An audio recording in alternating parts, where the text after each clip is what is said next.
Each January, the WorldLink program at the Joan B. Kroc Institute for Peace and Justice hosts the annual Youth Town Meeting, WorldLink's capstone event. Over 700 middle and high school students from San Diego and Baja California had the opportunity to attend this one-day conference at the University of San Diego and discuss pressing global topics with experts in international affairs.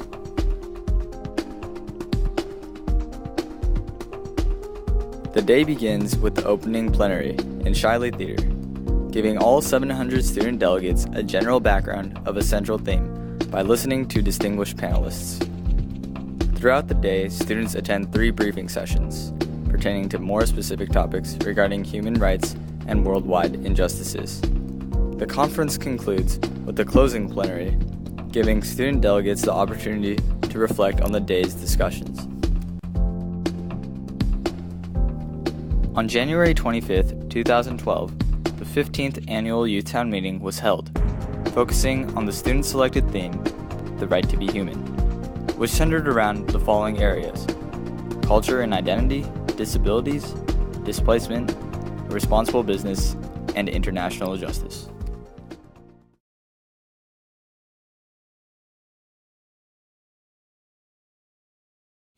When I first arrived at the conference, I was a little bit nervous. I didn't know too many people there. There were lots of new faces, lots of people, a little bit overwhelming. But as we got into the hall and the speakers started to speak, I was with people from my school, so I felt a little bit more comfortable. And I just got really excited to hear from all of the different speakers and to hear what they had to say and to meet new people who were interested in the same kind of things I was interested in. As a journalist, I came in early before all the delegates came, and what really almost inspired me was just how many people just started coming in. It was large groups after large groups, and when we finally sat down in the opening plenary, it was just very awe-inspiring to see how many people had showed up for it. Almost the entire theater was full.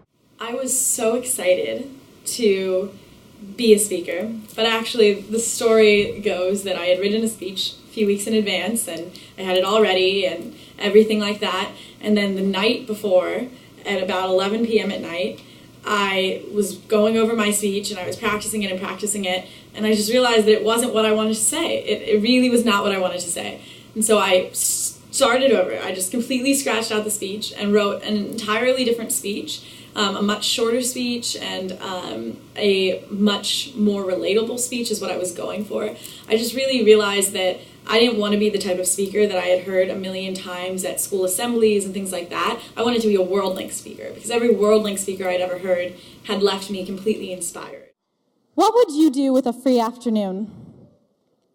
While this may make many of my fellow seniors in here writhe in pain at memories of responding to this very common and often very frustrating college essay prompt, I ask everyone to seriously take a second and think about it. What would you do? Would you watch TV, hang out with your friends, your family, cook, go play a sport? It could be anything. And that's the beauty of it. Because every single one of us in this room has the freedom to choose what we will do and the fortune of opportunities to choose from.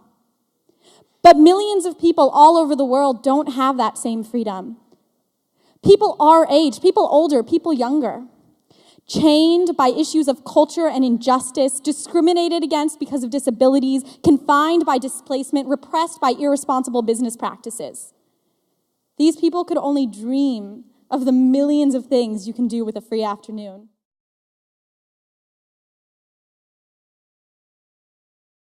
There's 3 sessions throughout the day where they hear from one speaker or 2 speakers at a time who are experts in their fields, and it's more of a personal atmosphere. It's very small, and students are, they can ask questions or tell personal stories, so I think that's a really big part of it, to connect with the speaker and the topic, and also just the little groups that they're put into, because a lot of times they'll have similar stories. I really like the format of the briefing sessions. I was a student delegate, so it almost felt kind of like a classroom setting for me. It was 45 minutes, and there was a long time for student questions, which I really liked. And I liked that kind of structure. It wasn't just free form. There was a set amount of time. And so we got to hear what the speaker had to say, but then we also got to hear from the students and ask our own questions and almost have a discussion of sorts, which I thought was really helpful in kind of delving into those almost sometimes difficult topics. And it was helpful to hear from my peers, to hear their opinions, so I could kind of formulate my own opinions, and then share those with the speaker and get to interact with them.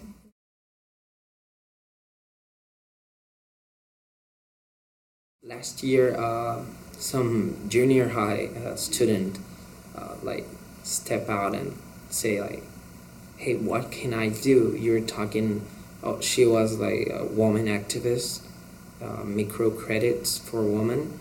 So he was well, I'm not a woman, but what can I do? What can we as men do? So he was being on the topic, but being wider, everyone is a part of the problem, so everyone must do something to find a solution. And then other people started, hey, I want to participate too. So that step out, that courage that he had, motivate other people. My favorite speaker was Dominic Bracco because he kind of exposed something that I knew was going on, but not really. He was a photographer who took pictures in Tijuana and Mexico. And we saw some of his pictures, which were just eye-opening. I mean, the pictures, it was hard content matter to deal with because it was all to do with the violence in Mexico.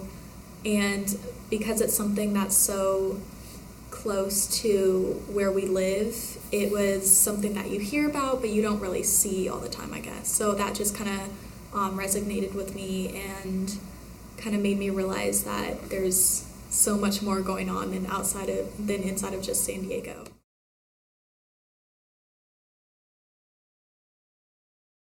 When I was a sophomore, I went on a French exchange to Paris for 3 weeks, and before I went, the movie Taken came out that same time period, and we watched it, probably wrongfully, for the first time about 3 days before I left for my Paris trip. So my entire family just flipped out, and I flipped out a little bit as I was going through the Charles de Gaulle airport, and I saw where the scenes were filmed of the girl in Taken being trafficked and all the traffickers following. And to me, it had always kind of seemed like something that happened in movies, and I'd always heard statistics, and I'd always heard of it happening, but it always seemed very surreal. And it was always something I was very interested in because I couldn't even grasp the injustice there. I really could not even understand how somebody could do that to another human being.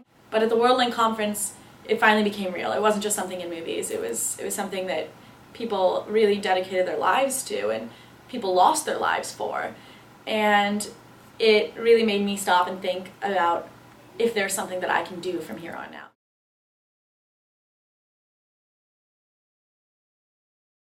They offer you the voice.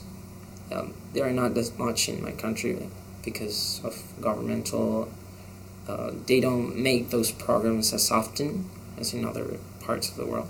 But that makes the young people think it's not worth it to try it because they know the problems, they know they can do something about it, they want to do something about it, but they don't know how, because if they start all by themselves, they're not going to be able to do something about it. So if you give them the opportunity, they are going to show off all the ideas they have because they can do it. You just need to give them a chance. Here in WorldLink, this kind of events that makes you feel that there's actually a whole world. There's not just you and your family, you and your friends. I will, of course, be continuing to attend youth time meetings. I feel like they are a great source of information, and I feel like they should continue with these youth time meetings in order to help other youth to get involved and inform themselves and others about what is going on in their world. I mean, how else can we live in this world if we don't know what's going on? 700 students came here, and you could really see the changes in their perspectives and their points of view. Imagine what it will do to everybody in the world. For me personally, I think ignorance is the biggest enemy that our world faces. And through education, through things like the Youth Town Meeting, I think kids and teens around the world would be educated about global topics, about what's going on around them, and educated in how they can be the positive change in the world.